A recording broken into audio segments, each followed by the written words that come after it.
Amin'ny fifaliana lehibe indray no azosoana rahatokantrantsika ny amin'izao anio izao a.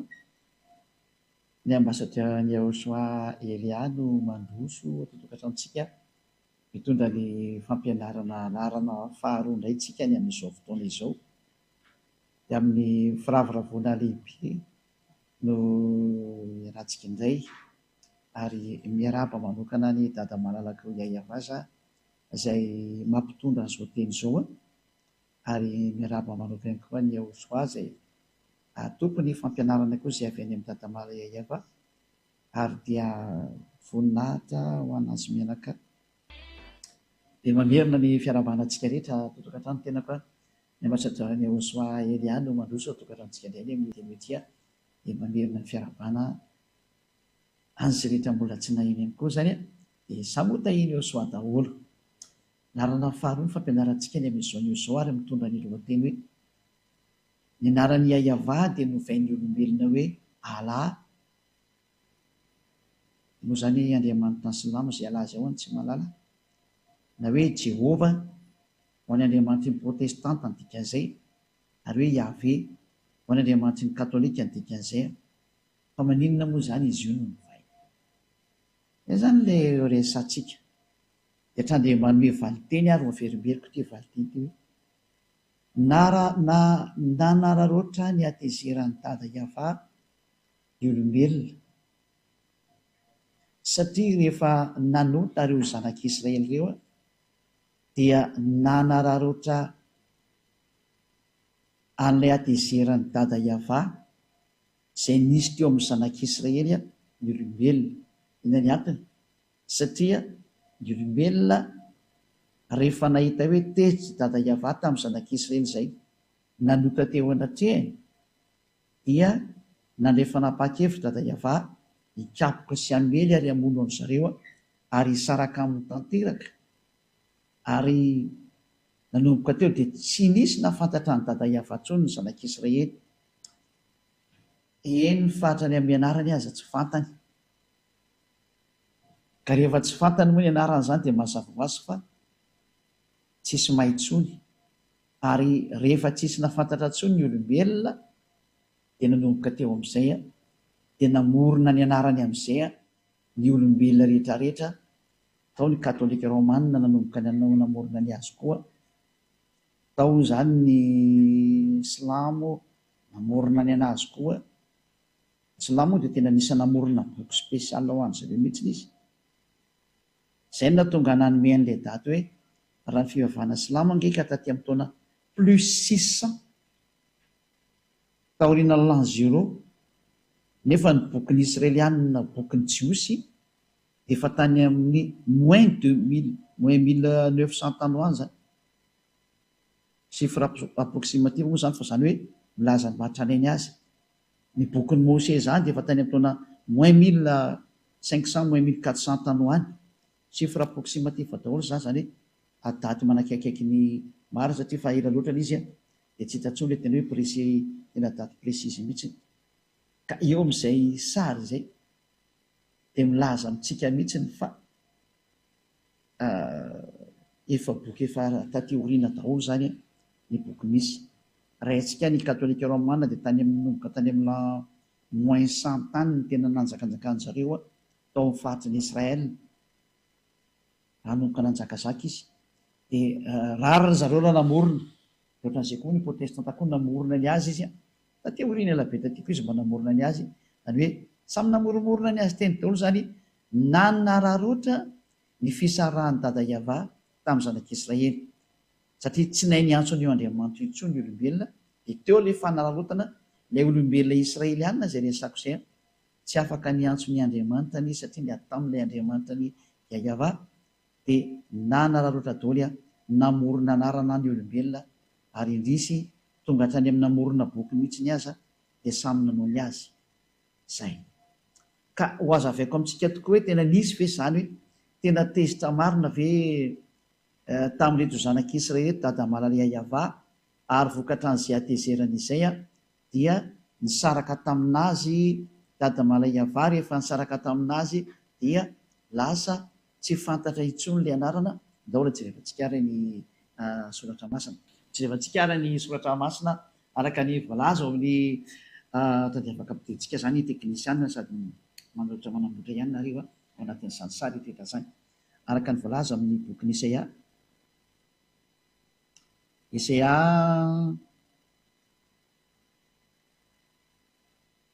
Isaia toko voalohany misy ingeny tao jerevantsika voalohany Isaia toko voalohany mikasika ny amin'ny hoe ny atezerany dada Iava tamin'reto zanak'Israely reto zany. Raha mamety zany dia mba somaraikitsaka kely zay ao mety tsara. Isaia toko voalohany dia vakitsika manomboka amin'ny andininy faharoa avy hatrany. Zao ny vakitsika zany. Hoe eto zany tsika dia ahitany atezerany dada Iava tamin'ny zanak'Israely ary nanompo andriaman-kafa ry zareo ka izay mihitsy natezitra ny dada Iava ary nanao tsy mety izy. Zany hoe niantso andriaman-kafa reto Israelianina reto ary nisarahany dada Iava dia lozika be zany rehefa niala tokoa dada Iava dia niverina tamin'ny andriaman-kafa natsotsomy zareo izy ary hafa indray koa niditra teo. Any hoe tena mampalahelo mihitsy ny sara mitranga amin'ity olombelona ity fa izay no tonga antsika nanome an'ilay daty mihitsy ny ambasadeur-ny Elia hoe ity nge ny daty dia jereo tokoa fa tena nialanareo ny anarana mahafaka amin'ny fahotana satria mantsy ny tena marina io Andriamanitra io tena tsy tia fahotana izy ary tena halany mihitsy n'izany fahotana zany, tena tsy mety aminy mihitsy izay teny izay. Aleo vakitsiro Isaia toko 5:20 anomboantsika anazy aloha amin'izay resaka fahotana izay hoe tsy mety aminy mihitsy io fahotana io. Ka raha ianao zany mpanota, ny fivavahanao miteraka anao mpanota, ohatra mpanotanao rehefa tsy hahayavana iantsonao dia efa mpanota ianao. Raha vao miteny hoe Andriamanitra Abrahama ny Andriamanitra anao ka tsy hahayavana antsonao dia mpanota ianao satria io ny orizinal nantsony Abrahama. Ka raha misy olona manova an'izany dia efa tsy Andriamanitra Abrahama miaraka aminazy, lozika be nge zany. Na ianao koa ry comprendre an'izany hoe i Abrahama kosa ve tany amin'ny lamoiny 2000 tany ho any no nisy dia izy niantso hoe hahayava tao anatin'ny bokin'ny Israely ihany. Dia misy ve olona mamorona boky hafa teorian'ity dia mamorona anarana hafa izy miteny hoe Andriamanitra Abrahama ihany no antsony. Ahoana moa ny ampitombona an'izany kosa ny aminao? Na ianao ngita dia micomprendre hoe tsy marina ity sary ity. Ka noho ny amin'ilay tsy fahalalànareo no mahatonga ny Elia mampianatra ankehitriny hoe jereo amin'izay ny marina. Satria Elia ny raha namonjy dia tonga hamonjy ary tena hamonjy mihitsy ary manoro hevitrinareo mba ho voavonjinareo. Nao vaketsika ny Isaia toko 5:20 andininy voalohany sy ny faharoa iarahantsika mijery tsy mamaky hovonina ry dada Iava sy Josua. Endro ny tanany Iava tsy fohy fa mavonjy ary ny sofiny tsy lalidalovana fa mary. Fa nielokareo ny hevitra mampisaraka anareo n'Andriamanitrareo ary ny fahotanareo no mampiafina ny tavany aminareo ka dia tsy miaino izy. Io zany no mazava be ny tena Andriamanitra fa io Andriamanitra io dia tsy miaino ny mpanota novianoviana ary tsy mety mifandray amin'ny mpanota ary tena halany mihitsy ary mandingana mpanota mihitsy ny ary moa izy io. Nkitsika jery tenin'Andriamanitra fa dia ho arahantsika araka an'izay mihitsy izy hoe araka ny bokin'ny mpaminany dao jery vatsika indray jery toko sy andiny hafa indray tsika tsika aloha hijery kely anankiray tsika aloha satria mampianatra dia tsy maintsy manomena ireo koa siny hoe koa misy tenty mba ho jerevantsika.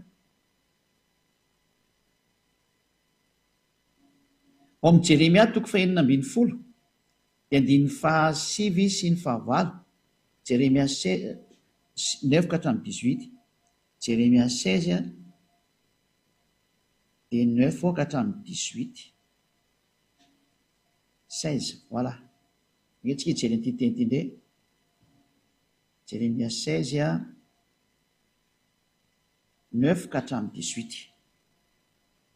Fa izao no lazainy Iava. Ity zany le hoe teny laza mihitsy hoe tena tsy manaiky zavatra tsy mety io Andriamanitra Abrahama io. Ohatra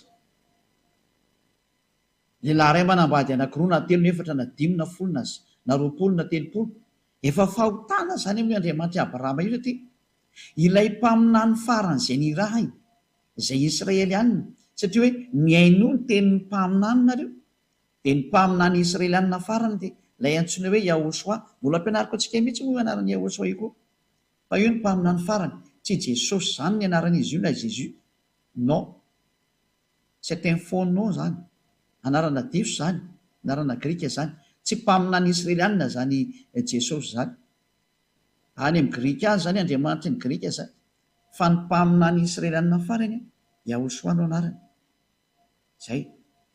Ary zay Yahosoa zay mihitsy no namoaka fanambarana mihitsy hoe aoka ny lehilahy anankiray hanambady vehivavy anankiray, ary aoka ny vehivavy anankiray hanambady lehilahy anankiray, fa zany ny didin'io Andriamanitra Yahveh io. Zay. Raha namboarina ozy ny olombelona dia lahy sy vavy no namoronany azy, ary lehilahy iray manambady vehivavy iray, ka ahoana moa zany nareo lasa manambady be dia be? Zay nge tenen'ny mpaminany farany hoe. Ary tsika tsy maintsy mihaino ny tenin'ny mpaminany israelianina. Tsy mahazo mihaino teny ankoatra ny mpaminany israelianina satria mpaminany israelianina no henoina. Hiditra amin'izay antsika rehefa avy eo fa naoratra elo hiditra amin'ity le Jérémia 16:3. Jérémia 16:9-18. Fa izao no lazainy Yahveh tompony maro, Andriamanitry ny Israely. Indro atsahatra amin'ity tany ity eo masonareo sy amin'ny andronareo ny feo mifaly sy ny feo miravoravo, dia ny feon'ny mpampakatra sy ny feon'ny ampakarina. Mandeha mankany amin'ny israelianina zany le teny satria tezitra be dada Yahveh. Dia tena ho atsahatra eto amin'ity tany ity izy eo masonareo ny feo mifaly sy ny feo miravoravo, dia ny feon'ny mpampakatra sy ny ampakarina. Ary raha ambaranao amin'ity firenena ity zany, dia zany teny rehetra zany ka hoy izy aminao hoe nahoana moa Yahveh no milaza zany loza mafy rehetra zany hamelezana anay? Fa inona moa no heloka anay? Ary inona moa ny fahotanay izay nanotainay tamin'ny Yahveh Andriamanitray? Dia ity ny valiny lazao aminy hoe noho ny nafoizany razanareo ahy, hoy Yahveh, sy ny nanarahany andriamanikafa sy nanompoany azy sy ny ankofany teo anatreny, ary ny nafoizany ahy ny tsy nitandremany lalako, ary ny tenanareo koa ary nanao ratsy mihoatra noho ny razanareo. Zany hoe sady manompo sampo manao tsy mety zany. Fa ianareo aza samy mandeha araka ny ditry ny fo ratsinareo avokoa ka tsy mihaino ahy. Ena ny hitranga ao amin'ny 19 ary ny faketsikeliana le hitranga. Ka dia horoahako hiala amin'ity tany ity ianareo, ho any amin'ny tany izay tsy fantatrareo na ny razanareo. Any no anomponareo andriamanikafa andro aman'alina, sady tsy hamindra fo aminareo mihitsy aho. Zay ny zavatra navahana. Vokatr'ilay izy nanompo andriamanikafa dia nivadika tamin'Andriamanitra, dia tezitra io Andriamanitra io. Noho izany, raha vao Yahveh no anarany, dia io Yahveh io tsy tia Andriamanitra fa fangaro aminy, ka ovanao ny anarany. Rehefa hitantsika zany fa Yahveh no anarany, dia tsy azo atao intsony ny miantso hoe Allah, satria izay ny Andriamanitra Abrahama. Tsy azo atao intsony ny miantso hoe Jehovah, tsy azo atao intsony ny miantso hoe Yahveh. Ny katolika romanina sy ny protestanta nefa nanala an'izay anarana izay, ary ny aiky izy fa diso ny anazy.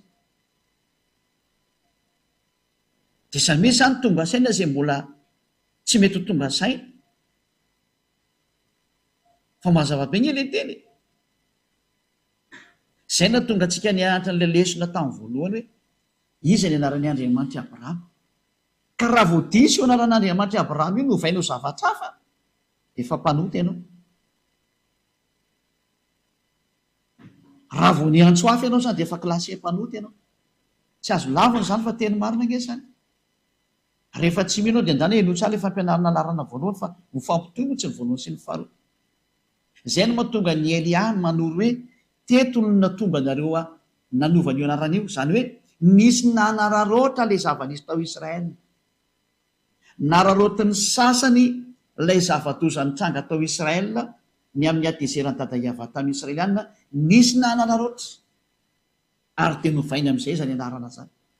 Ka tonga eto ny zanaky ny tompon'ilay anarana, zanak'ilay Yahveh, ilay misy miteny hoe nga misy Andriamanitra miteraka izany.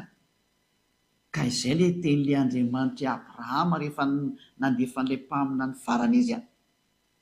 Ka ny mahatonga ilay olona misy tsy mino an'izany mantsy, kefa diso hatrany amin'ny voalohany nareo, ny hainao ilay Andriamanitra tsy izy nareo dia lasa Andriamanitra tsy izy nampianatrinareo zavatra tsy marina, dia tsy nenonareo intsony ilay teny Andriamanitra Abrahama tary amin'ny bokin'ny Israelianina. za zany mamerina foana hoe aleontsika miverina ny amin'ny bokyny israelianina foana am'izay satria any israelianina io andriamanitra io fa tsy any hafa firenena andriamanitra ny israely raha vo hoe i abrahama dia israelianina ny tena mahay an'izay dia zareo i mose satria andriamanitra mose izy dia i mose manana ny bokyny atao hoe sefer torah efa nampianariko antsika koa ao anatin'ny sefer torah ny bokyny mose tsy azonao lavina mihitsy ary io sefer torah io tena ao anatin'ny teny jiosy io ny anarana hoe sefer tena teny jiosy mihitsy izany olo resantsika zay rehefa miditra amin'ny hoe mpaminany israelianina tsy maintsy horana dia voavoaka eto aminao koa hoe teny jiosy mihitsy nge ao anatin'ny lalàna jiosy nge zany teny hoe sefer torah zany anarana jiosy anarana bokyny jiosy zany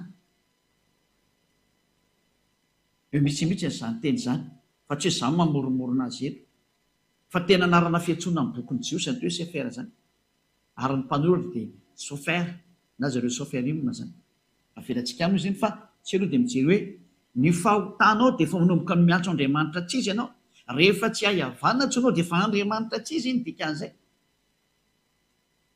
azay ny famarina ary mampanotanao sahady zay ary porofon'izany ianao manambady be diaibe raha olona ray manambady rosy telo sefatra na mijangajanga efa fahotana daholo zany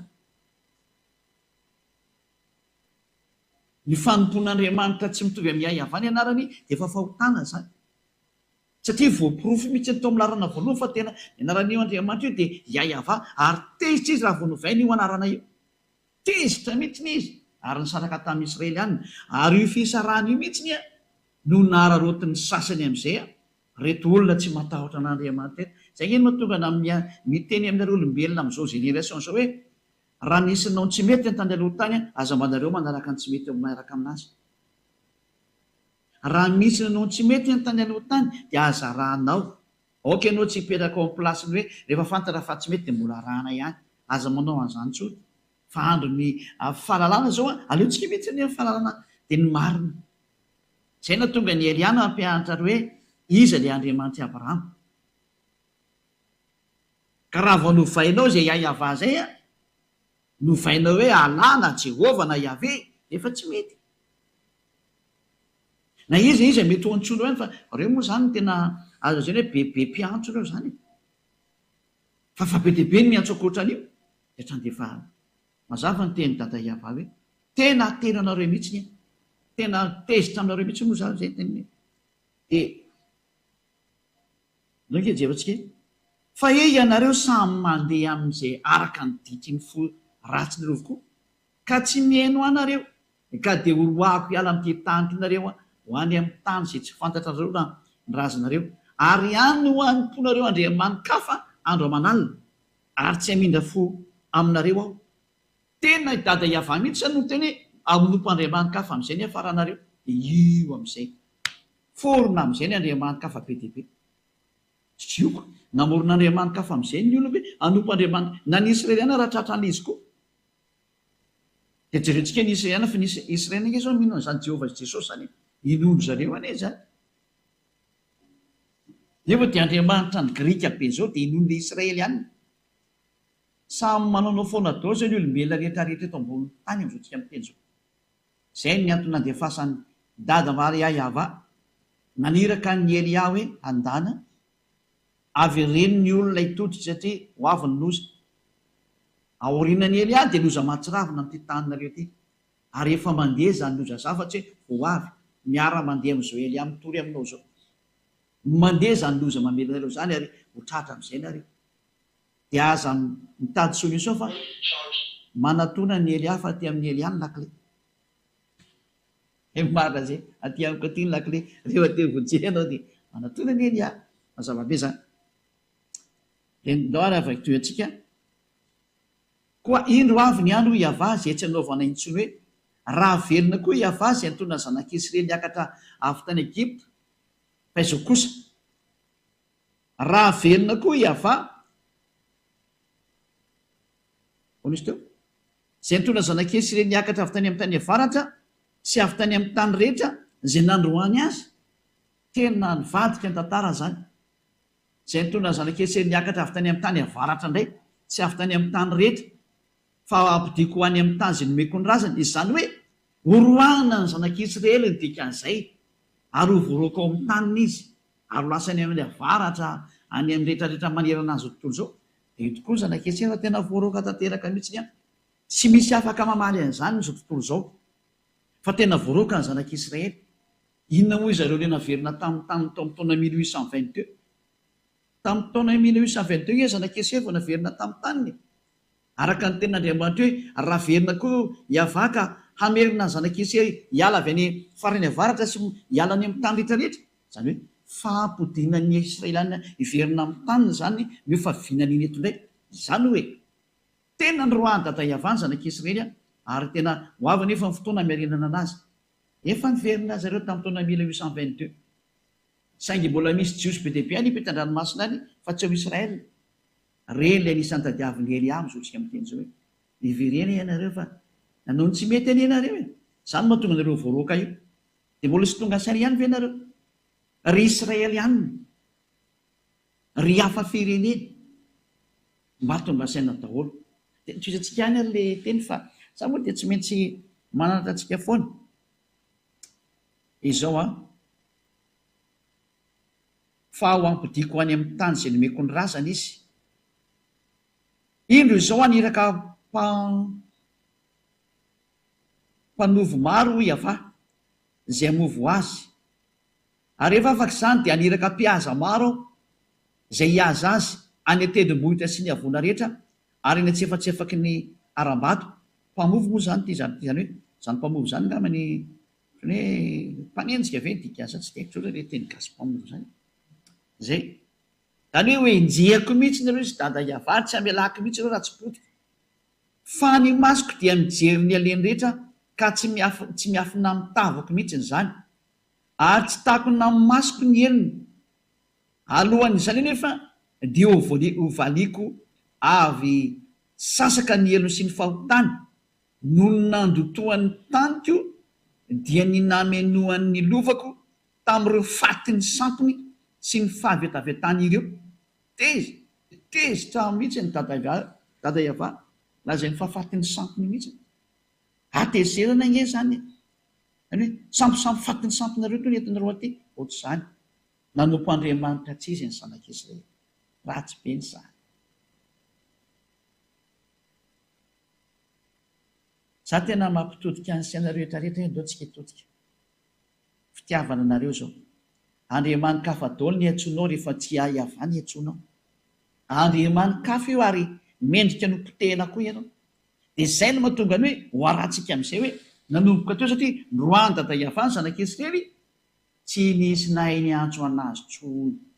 Izay ny hafarany noho ny amin'ity Andriamanitra hafa natsono zareo. Tena tsy nisy nahay ny antso anazy tsony. Rehetra rehefa tsika amin'izay ny ten'Andriamanitra hoe tsy misy mahafantatra azy tsony ny olona dia ny zanak'Israely. Foana hatrany amin'ny famonjena ho an'ny zanak'Israely. Isaia toko fahaenina. Vakitsika indray ny Isaia toko fahaenina manao koa andininy fahasivy. Ia vakitsika. Hoy izy mandehanaka nazao amin'ity firenena ty hoe mandrenesa mandrakariva ihany ianareo ka nefa aza mahalala. Mijereva mandrakariva ihany koa ianareo nefa aza mahafantatra. Ataovy adala ny fon'ity firenena ity ary ataovy lali-dalovana ny sofiny ary ataovy mikipy ny masony. Fa andao ahita ny masony dia andre ny sofiny dia alala ny fony dia hibebaka izy ka ho sitrana. Eto izany ny tenin'Andriamanitra dia efa nametraka mihitsy ataovy adala ny fon'ireo olona reo. Rehefa avy ny menomenona izany dada hiava hoe ho aripako nareo fa tena nanompo sampo nareo. Niantso Andriamanitra tsy izy nareo. Nanao ny adalana faratampo nareo. Dia namoa izany raha tsy efa manao foana daholo koa nareo. Rehefa tsy hahiavanina antsoinao dia efa manompo sampy ianao dikan'izay. Rofon'izany efa ny alamy katolika romanina sy ny protestanta ilay anarany hoe Yavez'i Jehova. Fa misy mbola tsy nanala ny azy. Aty izy manana boky hafa mihitsy fa eo nefa tena mipetraka hoe raha tsoinao ny Andriamanitra Abrahama. Mahina tsy hahiavany ny antsoinao. Fa tena mipetraka aminareo izay miantso Andriamanitra ankoatra ny hahiavana io.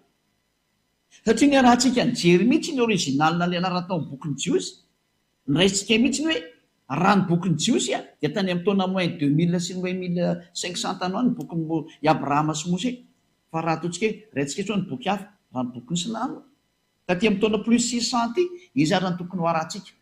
Dia hoe tena mila mipetraka maso tsy miangatra sy tena be fitiavantsika hoe tena hoe raha tena nompon'ny Andriamanitra Abrahama maro ianao izy ny tokony ho arahana. Ny teny tany aloha tany ve zay teny Abrahama mivantana sy teny Mose mivantana ty izy mianakareo no nahita anazy voalohany iny, sa le tenin'olona taty oriana taty zay taty amin'ny taona plus 600 ty no tsara tsy miangatra tsika, na ny teny tao amin'ny katolika romanina sy ny protestanta fa saingy zareo efa nanalany azy. Fantahina mipetraka mihitsy izay fa zay hoe tonga Elia hamonjy sy hanavitra, mbola tsy ndiko mafy aminao mihitsy izany teny izany hoe hamonjy sy hanavitra zany Elia zany, solo tenan'ilay Andriamanitra Abrahama Yahva ny raha namonjy ny olombelona, ampafantatry ny olombelona hoe tena ny adalana nataonao e, mbola anao adalana ihany ve anao dia ho fay ohatra ny Israely ihany, fa tena ny faiziny hoe Yahva io tsy ny Israely ihany, ianao ve mitady famaizana ohatra aminazy anazy.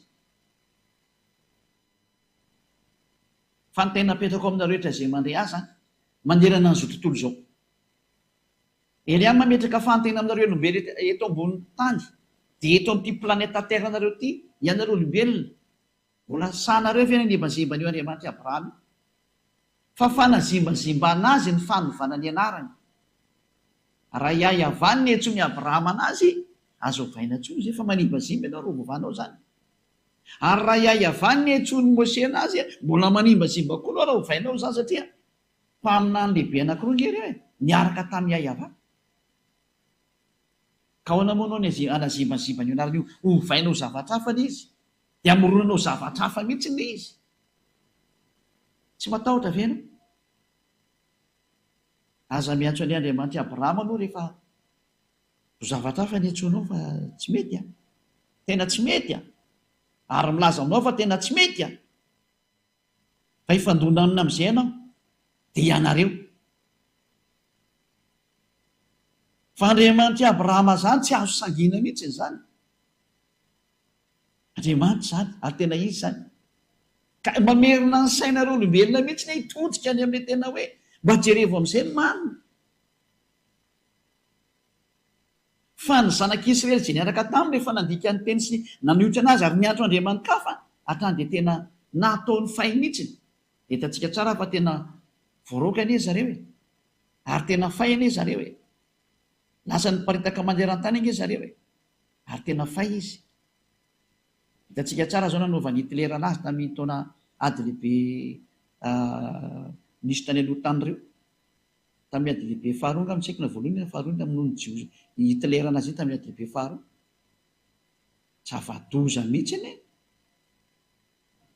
Anjarantsika ny mieritreritra amin'izany sary rehetrarehetra zany hoe tsy mamela masana io Andriamanitra Abrahama io rehefa tena tezitra ary tena tezitra izy zao, satria ahoana moa ny anarany kosa raha natsoina hoe Yahva tany aloha tany.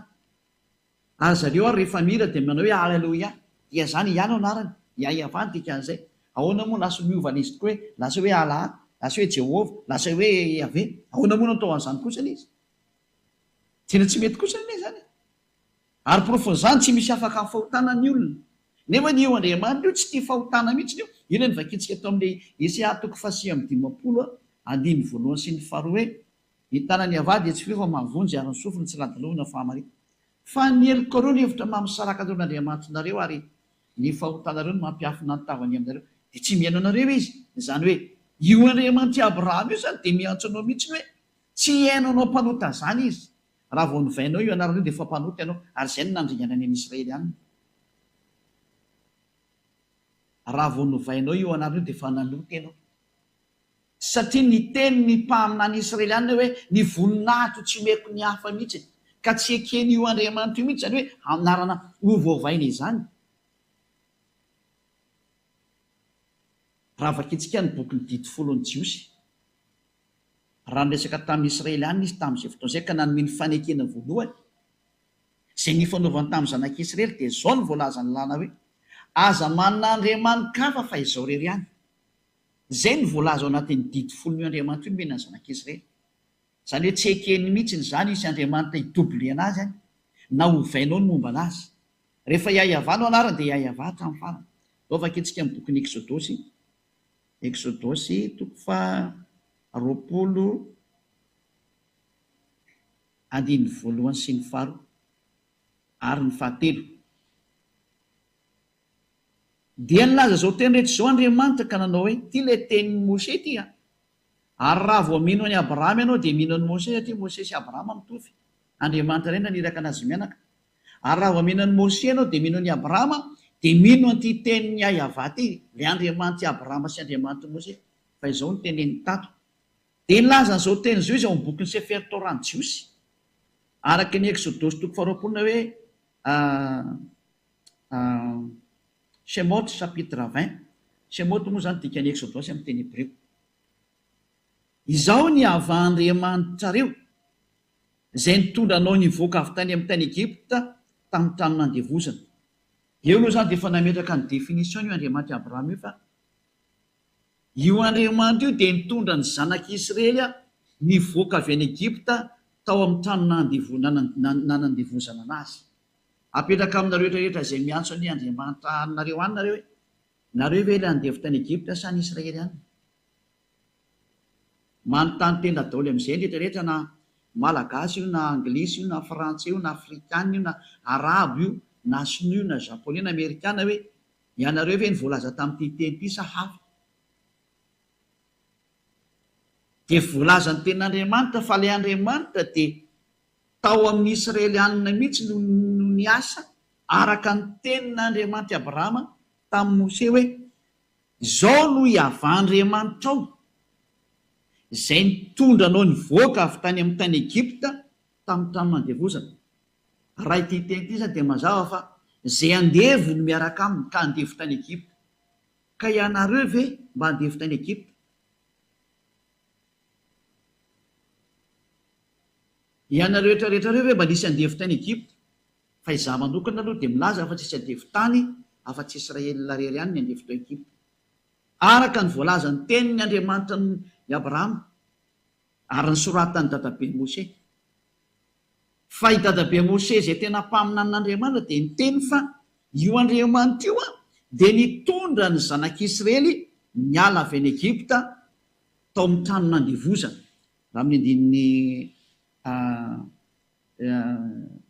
andininy 7:20 mantsy ny Exodosy 19:1.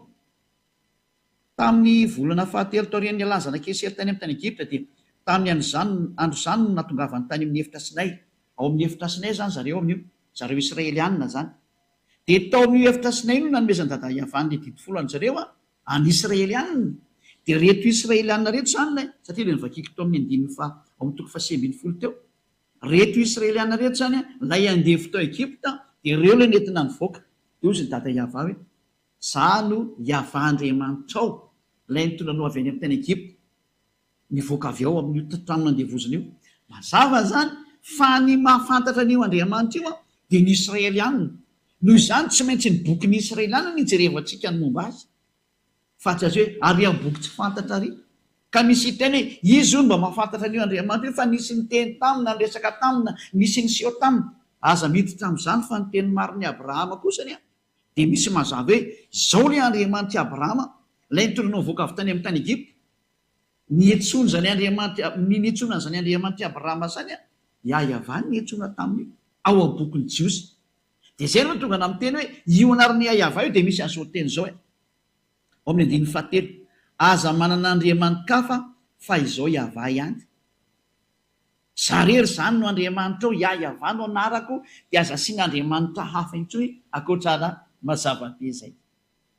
Eto zany Elia dia miteny amintsika mihitsy hoe aza miantso andriamanitra hafa intsony ianao fa ny anarako efa hainao Yahva no anarako.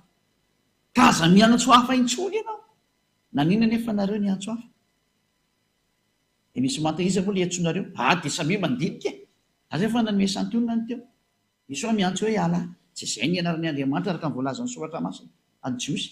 Misy miantso hoe Jehovah, tsy izay ny anaran'ny Andriamanitra io. araka ny voalaza sotra masina ny jiosy bokyny Abrahama sy bokyny Mose sy afiatoran'ny jiosy. Misy miantso hoe Jehova tsy izay ny anarany io a, misy miantso hoe Yahvé tsy izay ny anarany io, fa ny anarany etsony ny Abrahama azy sy ny etsony Mose anazy dia mazava be hoe Yahvá. Zay mahafantatra azy tsara mihitsy zany Abrahama zany, mahafantatra azy tsara mihitsy.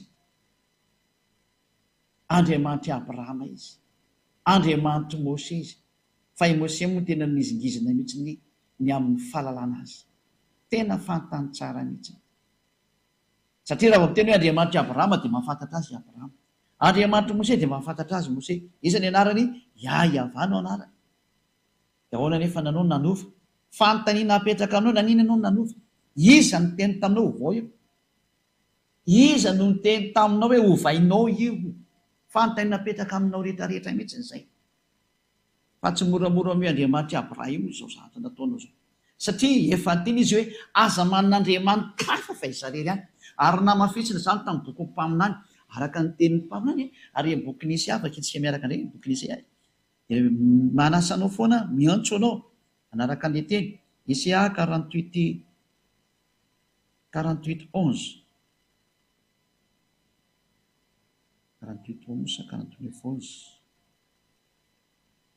48:11 izao ny voalaza: no ny tenako, eny no ny tenako ihany naovako an'izany, indrisy lotoina ny anarako, fa ny voninahitro kosa tsy omeko ny hafa. Tena lotoina mihitsy ny anaran'ny dada Yahvá, lasa novainareo. Raha Yahvá ny tokony hiantsona azy, mandiny tena nareo nanina ny novainareo anarana io, fa efana avy aiza? Iza nanomenareo an'io? Valy teny menanao a ny adverseran'io Andriamanitra Abrahama io nanomenareo an'io. Ilay natonga ny dada Yahvá tezitra foana hatramin'izay.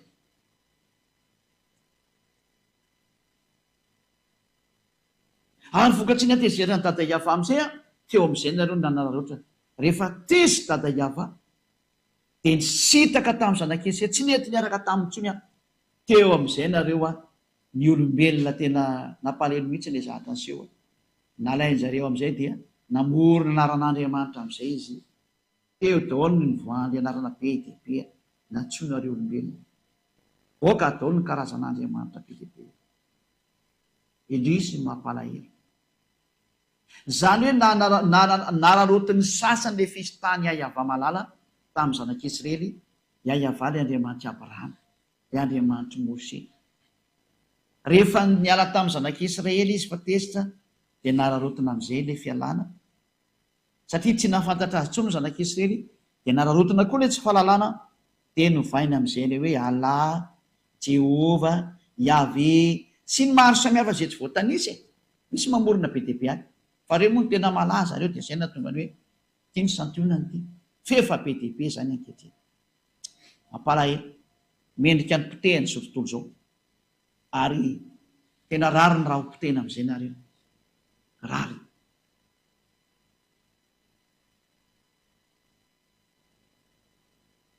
Izany hoe efa iza moa zany mianatra amin'ny teniteny takan'ity. Ity natao hoe zandry ny Yahosoa, ilay iraka ny Yahvá, ilay misolo tena n'ilay Andriamanitra Abrahama, Yahvá no anarany. Ilay nambaninareo sy nataonareo tsinitsininy, ty izy ty. Tsy matinareo zany anarana zany.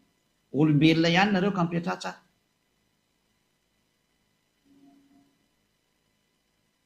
Fa ny tompony aina no miresaka aminareo. Ary ny tompony fanahy. Tsy moramora zao nataonareo zao. Naninona nataonareo an'izao ny Andriamanitra maro? Manao revitra eny aho hoe rehefa tsy teo rigana, raha tsy teo aripaka, verena amin'ny Yahvá nareo. Fa tsy misy manam-pahefana amin'ny teny-tany teo fa tsy Yahvá rery any. Izy ny Andriamanitra Abrahama, Andriamanitra Mose. Manolo anao hitodika anao riverina. Mba tonga izay. Isaiah toko fa teny moa zany 4:20 no vaketsika. Isaiah 64 hoe nanomboka tsy misy niantso narany dada iavantsony ny olona satria tsy afaka miantso narantsony satria tsisy famonjeny intsony ny zanak'Israely. Tsy misy afaka miantso ny anarany. Isias 64:6 tsy misy miantso ny anaranao na mifohy fikitra aminao fa efa nanafina ny tavanao taminay ianao ka nandevona anay noho ny amelokay. Tsy afaka miantso tsony ny anarany dada Iavany olombelona dia ny Israelianina. Tsy misy miantso ny anaranao tsony na mba hifoha maraina ka hifikitra aminao. Ino ny antony? Nafeny dada Iavany tavany ka tsisy afaka miantso azy, tsisy afaka miresaka aminy. Zay ny zava-misy zay. Nampalelo ilay tantara. Tena nampalelo mihitsy. Ohatsika jery tenin'Andriamanitra fa vokatry ny atezeran'ny dada Iavaza dia mbola nitoy ihany ny teny hoe tsy nahafantatra azy tsony hatrany amin'ny zanak'Israely. Zany hoe vakitsika ny tenin'Andriamanitra ao amin'ny bokin'ny Jeremia 4:22. Jeremia 4:22. Dia miara-mijery antsika zay. Jeremia 4:22. Inge vakitsika ny teny.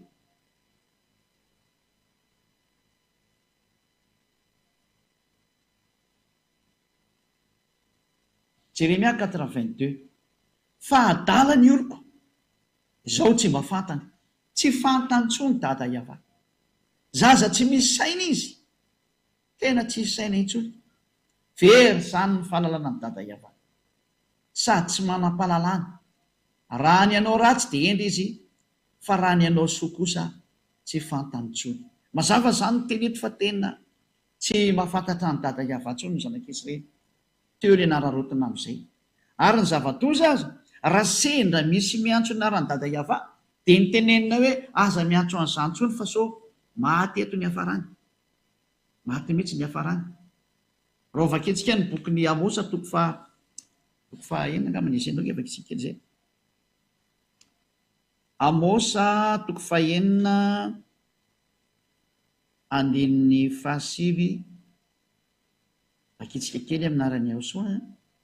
Amosa izao misy an'izany Amosa zany.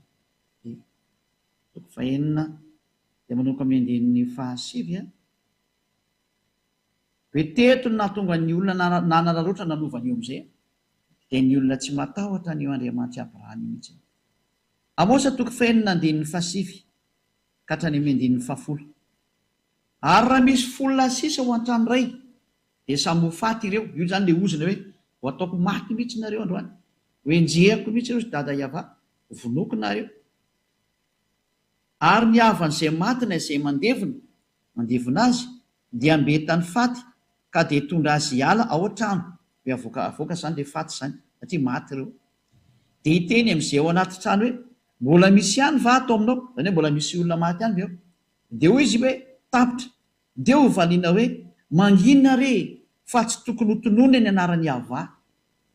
Hoe aza tonoina ny anaran'ny Iavany fa raha vao tonoina io dia maty eo indray tsika. Zany hoe tena tsy misy fahefana iantso ny anarana tsony fa tena lasa danger de mort no miantso anazy. Raha ho an'ny zanak'Israely, nanomboka teo ny Israelianina ilay tsy nahafantatra azy tsony ary tsy nahalalana azy tsony. Ary tamin'izany fotoan'izany tokoa dada Iavany no nanao ny lehilahy minasa hoe ny oloko hafantatra ny anarako dia izay hitenenako hoe ity aho. Satria ny Israelianina efa tsy afaka fantatra intsony noho ny amiatezeran'ny dada Iavany dia nipoteny mihitsy ny fahalalana azy ka vita ny dada Iavany hatrany amin'ny naniraka Nebokadnezara hanapotika ny tempoly izay misy azy. Vitany hatrany amin'ny fanapotenana ny tempoly noho ny amiatezera. Ka rehefa tsy teo potika ohatra nanjo ny Israelianina, petra tsara ianao. Aza miseho anao mahery ianao no miseho matanjaka ianao fa tsy matanjaka zany ianao. Olona ihany ianao fa tadidio ary lehibe ilay mibaiko ny sainao. Fa ny foroniny ianao Iavany namorona anao. Ilay dada malalako, dada ny Elia zany. Ilay naniraka ny Eliako. Dada izy ve Andriamanitra ve tsy atao dadako anao. Dady fanajana anazy zany. Ary marina zany. Zay ny zavatra misy zay. Ka inona ny sary mipetraka zany amin'izao tsika miteny izao. Fa raha ny sary mipetraka dia hoe rehefa tsy afaka niantso ny Andriamanitra intsony ny zanak'Israely ary tena tafasaraka tamin'ny dada Iava araka ny teny hoe indro ny tanany avatsy fifa mavonjy ary ny sofiny tsy ladalovana fa mahary fa ny eloko areo no hevitra mampisaraka anareo ny Andriamanitrareo ary ny fahotanareo no mampiafina ny tavany aminareo ka tsy miaino izy. Izay teny izay dia porofo mitohaka amin'ny tendantsika fa tsy mety miaino ny mpanota io Andriamanitra io. Izany hoe raha vao novainao io anarana io dia efa mpanota ianao ary tsisy Andriamanitra miainanao izany io. Tsy miainanao izany io Andriamanitra Abrahama io, reraka ao fotsiny hoe niantsomantso tabataba anao zao fihetsiketsehana maketsimaka io, fa tsy miainanao izany io Andriamanitra Abrahama io zany. Lany andro io fotsiny ianao. Fa raha Andriamanitra tsy izy dia miaino anao. Fa nazavaiko hoe ary io ngery natezitra ny dada Iava. Io no natezitra anazy. Ny fiantsoan'Andriamanitra tsy izy natonga ny atezelany. Dia zao nefa samy miantso Andriamanitra tsy izy daholo nareo, nefa manome Andriamanitra Abrahama. Aza manontona ilay Andriamanitra Abrahama na Andriamanitra Mose rehefa tsy teny hoe Iava ilay anarana, fa tsy izy daholo ny ankoatran'izay. Tsy izy. Kategorika mihitsy ny Eliam teny fa tsy izy. Ary rehefa tsy izy dia tsy izy. Ianao no mila mieritreritra sy mandinika amin'izay manaraka amin'ny marina fa tsy ianao no mbola iziriziry amin'ny zavatra tsy mety ataonao. Samy tonga sainy. Fanavotana fanahy ty fa tompony fanahy io Iava io e. Ary izy nilaza fa ny fanahy izay manotra dia ho faty. Rehefa teo faty izany ny fanahinao mipetraha ihany amin'io anarana tsy izy io ianao. Ezekiel 7:20-24 hoe ny fanahy izay manota, izany ny fanahy izay mbola miantso Andriamanitra tsy izy dia ho faty. Ary rehefa natoroka anao ny antony tonga ny anarana nipotra, rehefa nanomboka tezitra io dada Iava io dia niovana izy indao. Jevantsika koa ilay hoe ny fanahy izay manota no ho faty dia ny anankiray ilay hoe ny rano mihitsy Nebokadnezara nandoro ny tempolony. Mampatsifiky anazy teknisiana na somary adiniky kely izany izay sarge. Ohatsy aloha jery an'ilay Ezekiel 18:4 izany no vakitsika voalohany.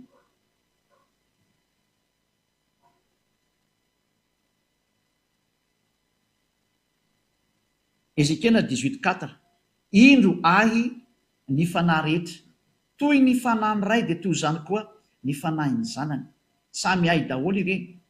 Ny fanahy izay manota no ho faty. Izany hoe raha misy fanahy manota zany dia ho faty io fanahy io.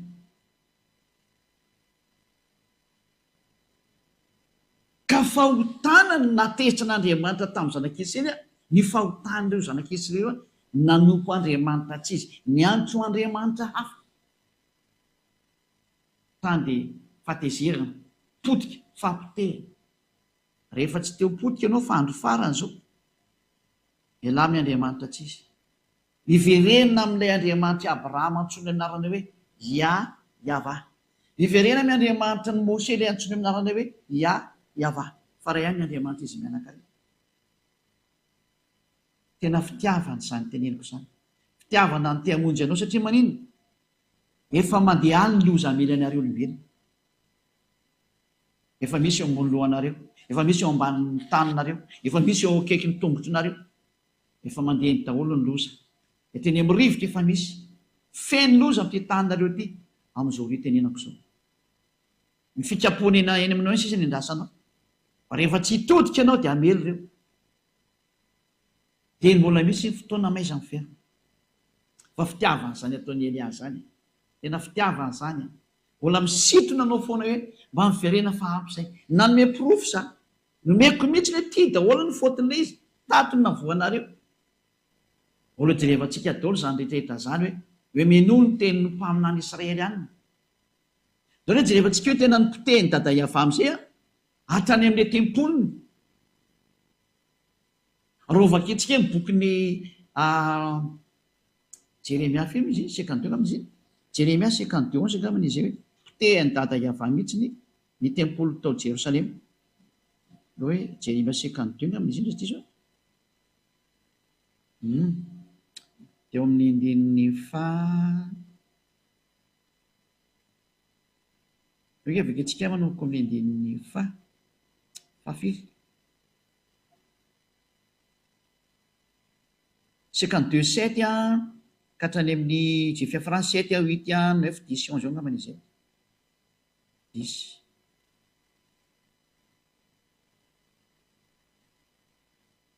ovakitsika andidiantsika eo ny afaran'izy zay.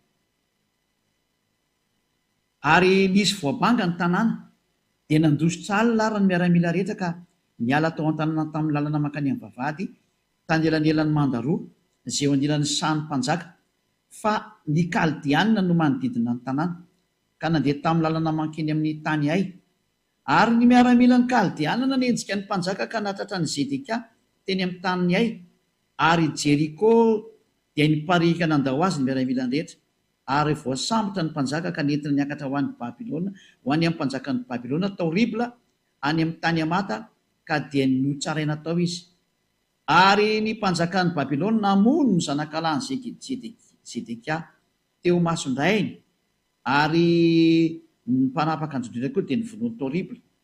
Ary nompitsiry ny mason'ny Zedeka dia nafatotry ny mpanjaka tamin'ny gadra varana izy sy ny maro samihafa. Io zany hoe nivonoany zareo esa moa le hoe amin'ny 720 roambinifolo no toizatsika.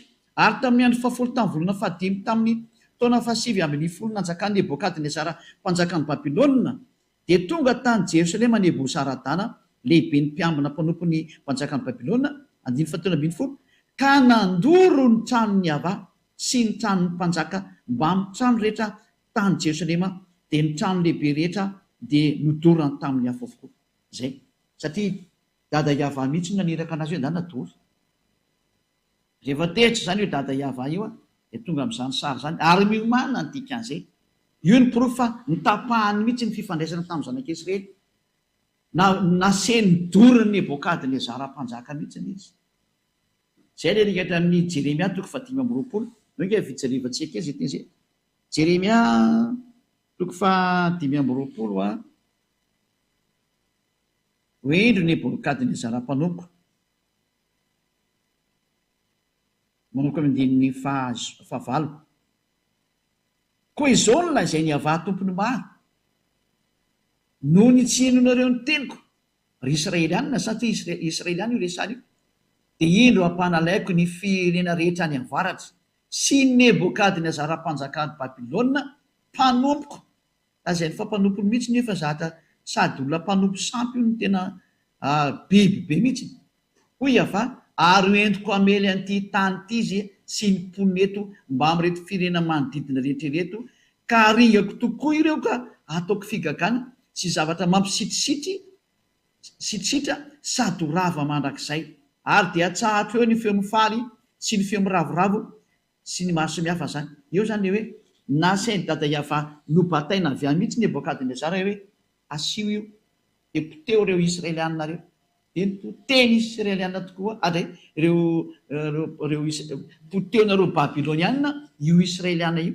Dia tonga tokoa izy moa i Nebokadnezara mpanjaka dia nanapotika ny tanànan'ny Israelianina, dia nidoro rehetra any amin'ny tranony Iava mihitsy nidorany. Navelany dada Iava nidorana amin'izay hoe dory io fa tsy araka amin'ireo intsony zay. Zany rehefa teritra io dada Iava io. Ianao ve tsy tonga saina amin'izany hoe ianao efa fantatra hoe nana fa Iava ary ianao efa mpanota, mpanao ratsy. Ny ataon'ny Elia tsy misy olona manao ratsy intsony miaraka amin'ny Elia zany, fa olona parfait. Ary efa manarivony zany olona parfait zany zay miaraka amin'ny Elia, amanarivony. Ary efa be dia be nefa maniry teo tonga amin'izany. Zany ny etsokonao hoe ianao hoe mbola te hiady amin'ny Andriamanitra Abrahama ihany, mbola te hiantsy ady aminy nefa voapolofo aminao fa tsy izy anie io antsoinao io. Andriamanitra tsy izy anie io antsoinao io. Mbola tsy tonga saina ihany ve ianao? Anjaranao ny mieritreritra, fais ton choix. Na ianao hiady amin'ny Andriamanitra Abrahama io dia tsy izy ihany no ataonao ary. Na ianao tonga saina dia hiverina, dia verena miaraka amin'ny Elia. Andao hiaraka amin'ny Elia amin'izay ianao. Elia le nendrasan'ny Israely. Fa zany Elia zany mpanala olona amin'ny fahotana, mitondra olona ho tsy mpanota intsony ary mitondra olona ho lasa parfait tahaka ny Elia parfait. Antsony ianao hitodika hoe fiainany amin'ny dada Maria Iava, Andriamanitra Abrahama, Andriamanitra Mose. Reo zany le teny nomeko anao reo hoe tanteraka ny teny fa rehefa tezy dada Iava tena niteny ny fiarahana aminy. Ary teo nararotina amin'izay satria efa tsy misy tsony ny tempoly dia tsy afaka miantso an'le anarana tsony. Lozika be zany. Ko tao amin'ny tempoly ny etsono an'io anarana io dia lozika ny tsy fahalalana anazy. Lozika ny tsy fahalalana anazy. Dia novain'ny olona amin'izay ilay izy satria io tantara io tany amin'ny taona moins 500 tany ho any io tantara nahatongavany Nebokadnezara io. Tao moins 590 teo dia nanomboka ny déportation ny zanak'Israely, zany hoe natao sesitany, esclave. Dia nitohiny nandeha tao amin'ny zareo Medianina, Persianina, niditra ilay koa ireny, niditra ny Grika, niditra ny Romanina, ary taty aorindrinan'ny Romanina niditra ny Arabo. Ary teo na tonga ny famoronana ny anarana ihany koa satria toe rava ny anarana dia namorona koa ny Arabo. Namorona ny anarany hoe Allah izy. Tahaka ny katolika Romanina namorona hoe Yahvé, tahaka ny protestanta namorona hoe Jehova, samy ara namorona. Ary ny forona dao naran'Andriamanitra be dia be rehetra izay efa tsy haintsika intsony misy ny amin'ity tany ity. Samy nanao daholo ny rehetra rehetra. Izay natonga nanana profeta ity ilay marina, miverena amin'ny marina daholo. Miverena ao amin'ilay marina daholo fa ampy izay tsy marina nataonareo izay. Ary lazaiko anareo fa tena fitiavana zao. Fitiavana ny hamonjy olona, hanavitra olona, hamerina anareo any amin'ilay tena nahary tongotra aman-tananareo fa ny mpanota izay voalaza fa mpanotany dia tena ho faty ho any amin'ny elongena, ho any amin'ny l'enfer, l'étang du feu, ho any amin'ny afo mirehitra mandrakizay ianao. Fa mbola io Andriamanitra Abrahama io no teny izay hoe ho alefako any ny mpanota. Izy mihitsy no teny izay tamin'ny alalan'ilay mpamina ny farany hoe Yahoshua no anarany. Jerevantsika io histoiran'ny mpamina ny farany io. Ary aza miteny ary iza moa ianao io? Ho fantatreo ihany ny tantarako, faharoa fotsiny ny teniko, fa mamonjy ianao zao tiako atongavana izao. Soa ho anao zao, iza ny tsy maniry ho afaka amin'ny fahotana. Fa jereo izay niaraka taminao na afaka anao tamin'ny fahotana, ho ve tsy mbola mangalatra ihany ianao? Ho ve tsy mbola miteny ratsy ihany ianao miaraka amin'izay nitomponao hatramin'izay? Ho ve tsy mbola mijangajanga ihany ianao? Jangajanga ianao io manambady be dia be io, jangajanga ianao. C'est de l'adultère. Fijangajangana zany. Raha nanamboatra ny olombelona Andriamanitra dia lasy vavy no nanamboarana anazy. Ary ny tantaran'ny Abrahama dia milaza mihitsy fa hiady masaiva ny razamben'ny olombelona. Vady izy ireo. Ray ny vadin'ny Adama dia Eva, ary ray ny vadin'ny Eva dia Adama. Ko mahina tsy miverina amin'io nareo. Raha tena Andriamanitra Abrahama no Andriamanitra nareo lasy vavy no namorony anazy dia lehilahy ray manambady vehivavy ray. Ary izay no original zay. Fa niditra ny fonareo no mahatonga anareo manambady be dia be io. Olona maditra zany. Mpijangajanga zany.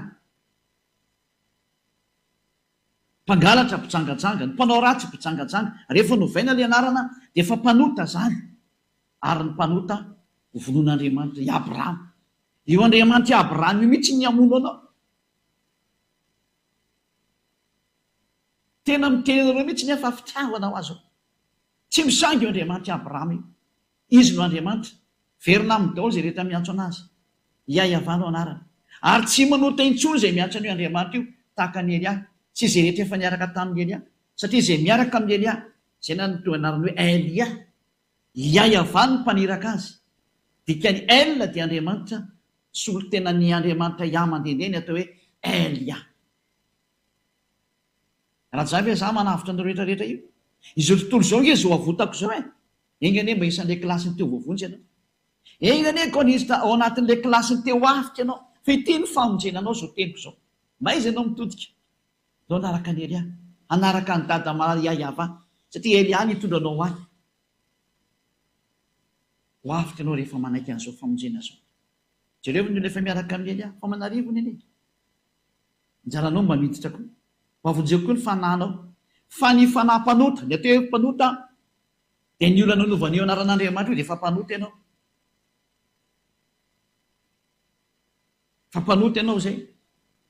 Ny mpijangajanga, mpanota ianao zay. Manambady be dia be, mpanota ianao zay. Mpiteny ratsy, mpanota ianao zay. Mpisoloky, mpanota ianao zay. Mpamono olona ianao, mpanota ianao zay. Mamosavy olona ianao, manota ianao zay.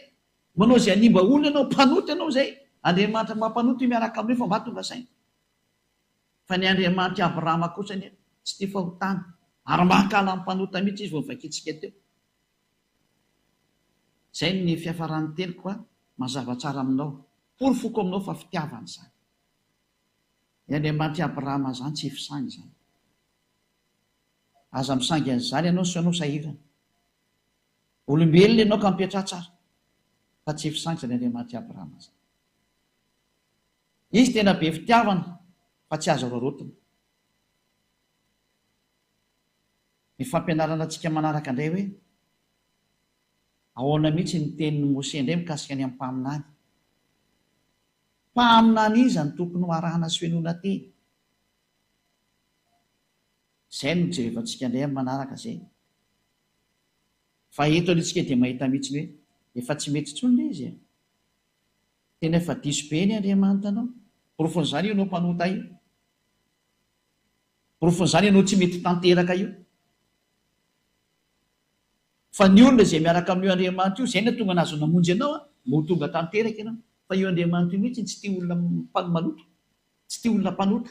Vao nivakitsika teo izy, hoaringana ianao rehefa mpanota ianao dia hoaringana ianao. Ary rehefa tsy mbola ringana ianao amin'izao dia voatsipy ianao rehefa maty any amin'ny farimy rehetra avy, any amin'le feu éternel, mamono ianao tsaki-janona. Zany ny toerana famonoana amin'ny fanahy. Izay no misy anga zany, ka izay ny tenin'ny mpaminany farany. Tenin'ny mpaminany farany taona izany meko anao zany. Yahoshua ilay mpaminany farany. Mpaminany Israelianina, araka ny tenin'ny dada Yahva hoe mpaminany Israelianina no henonao ary ho arahanao. Izay ny amarahantsika anazy. Deutéronomia 18:15. Deutéronomia 18:15. Mpaminany Israelianina no henonao anatin'ny Sefer Torah Jios zany. Vakitsikesa dia amarahantsika anazy. Izay no jerevantsika indray manaraka hoe raha ny lalàna zany dia tsy maintsy atao amin'ny Israeliana eto ihany ny azorana ny teny. Zareo Israeliana ihany tsy maintsy henona teny fa ny ankoatra izay dia tsy mahazo. Deutéronomia 18:15. Eo avarantsika ny teny voninahitra dada Eva sy Joshua. Mpaminany avy eo aminao dia avy amin'ny rahalanao tahaka ahy. Zany hoe mitovy aminao izy Mose, ka izaho taranaka Israelianina. Israelianina ohatra anaty dikan'izay. Hitarika an'izareo ty zareo any anefitra amin'io fotoana io. Izao. No hatsanga ny avy Andriamanitra ho anao. Ary izy no henonareo. Zay. Io mpaminany Israeliana ihany zany no azo henona zany. Fa raha vao tsy Israelianina dia tsy azo henona. Refeso indray ny mpaminany miresaka aminareo. Iza ny mpaminany miresaka aminareo? Dia samy mandrefy ny azy tsika. Ianazy zao dia tena mpaminany Israelianina mihitsy ny ihany no arahako hatramin'ny farany. Araka ny tenin'io Andriamanitra Abrahama io. Zay no hoe tenin'ny Andriamanitra Abrahama Yahva, ary Andriamanitra Mose Yahva. Mpaminany Israelianina. Izay no jerevantsika sy ny tohin'izay satria famonjena mandrapa tonga antsika any amin'ilay mpaminany farany izay atao hoe Yahoshua no anarany. Fa zany ny tena mpamonjy zany, mpanavitra zany, iraka farany meny dada Yahva ho amin'ny fanavotana ny olona. Dia miraso antsika izay nandresina anaraka ho tahiny Yahoshua ny antsika eto rehetra, ho tahiny dada Yahva. Satria tao amin'izany Yahoshua zany nahazoana ny famonjena. Izay ilay ho hazavaintsika mihitsy izay. Ho ampahafantarana antsika tena nisy mihitsy ny lamin'asa-pamonjena. Ary ho jerevantsika hoe nakaiza ty tenin'ny dada Yahva ty, raha monjy ny olona izy aiza ny teny misy anazy. Efa mazava fa tao Israel. Satria Andriamanitra Abrahama izy dia lasa Andriamanitra Mose. Noho izany ary amin'ny taranak'i Abrahama nakany amin'ny Mose no misy anazy. Satria ireo no nafantatra ny anarana. Ary ny Andriamanitra Mose, rehefa mino amin'ny Mose nareo dia tsy maintsy mino ny Andriamanitra Mose. Ka ny Andriamanitra Mose dia ao anaty Sefer Torah. Ary ny Sefer Torah dia miteny hoe Yahva zany Andriamanitra zany. Fantany napetraka hoe inona zany no tokony atao rehefa resy lahatra. Dia arao foana ny fampianarana. Fatoranao dony atonao fa zao ny teniko aminao manarany Elia. Atrady andao hiaraka amiko.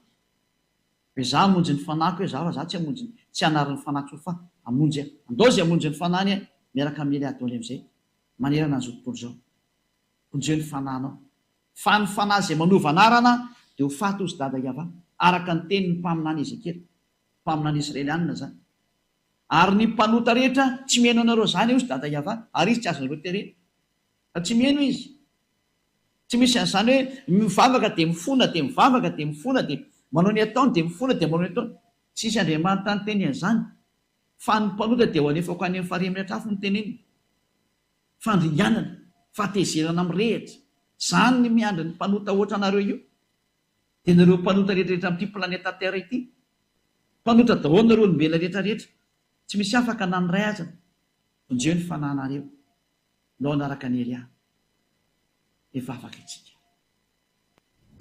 dada malala iavao nambarako ny teninao ary tamin'ny fitiavana sy ny hery be avy any aminao ny nanam-porofona zay mbola ianao ihany koa ny manam-porofo satria teninao avokoa zao fa tena fitiavana ny teninao nampisinao miariary amin'izay fa tenenao ilay Andriamanitra Abrahama nasinao miariary hatrany amin'ny anaranao ary nasinao miariary natao hitapoko hitam-pirenena fa tsy mahay manota zay miaraka aminao zao Elia ny rahanao zao mihitsy ny vavolombelona sy izay rehetra efa nataonao hita maso manaraka dada iava malalo sambatra zay tafaraka aminao fa tena voasoratra ny amin'ny lanitry lanitra ny anarany tena avitra izy ary ho tonga soa ny amin'ny lanitry lanitra vonjeo zay mandre an'izao teny zao avoto dada iavao fa lo hivavaka zay trano tady anao vonjeo ny tsirairay avy fa tena fitiavina ianao tonga ny andro tsy maintsy ampahafantarana ny olona marina mba hiverehanao any aminao satria mandeha ny fandringanana efa mandeha ny mpandringana dada iavao vonjeo zay mbola azo vonjena avoto zay mbola azo avotana atao maimiaino zay mbola afaka mandre voninahitry no mandrakizay sorabetsaka dada mala iavao minarany amosoa amen dia mirary esotsiketra samy tenao soa ho amin'ny fitoza fampianarana manaraka ary ny hatsarany dada mala iavangy ho aminareo tsiray avy ho amin'ny manaraka indray vedonatao